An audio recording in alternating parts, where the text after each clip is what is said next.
Unlike this cow, who seems perfectly happy, people generally like to separate themselves from the waste that we create. However, as long as we've been humans, we've been creating trash, and we have to consider the economic, social, and ecological ramifications of how we dispose of this trash.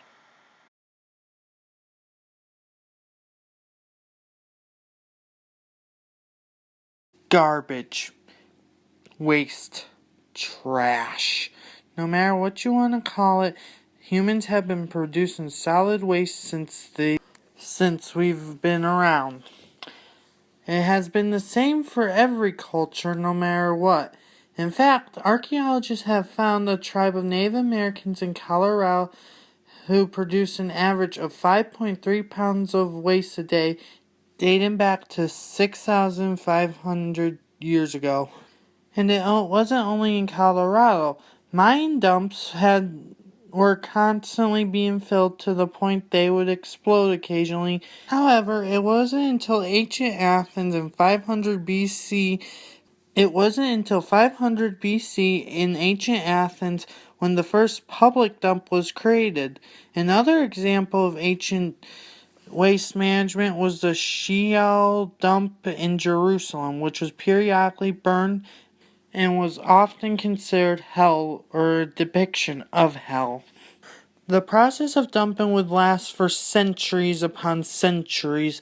Some cultures even dumped their waste right outside onto the streets until they learned that filth, garbage, and other such things were connected to diseases.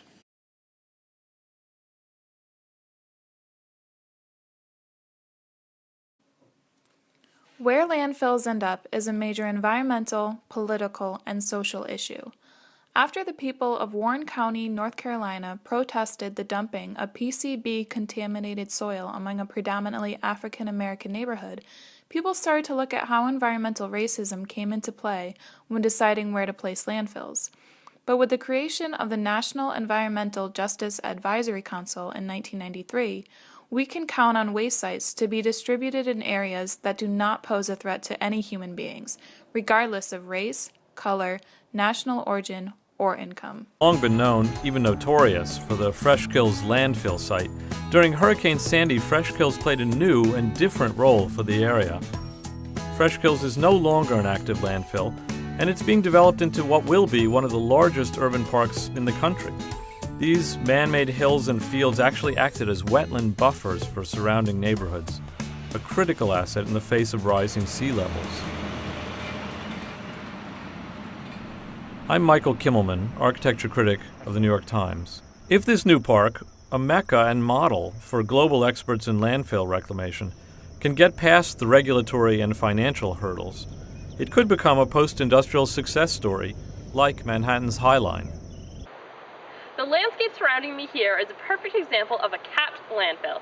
Here in Williamstown, after the dump was no longer being used, it was capped under federal regulations.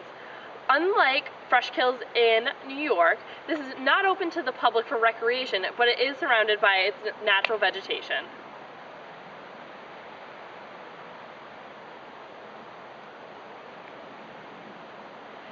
This is a prime example of what can happen after a landfill is no longer in use. From this view, we can see the apparatuses used to test both the leachate and the methane being released from this capped landfill. Water.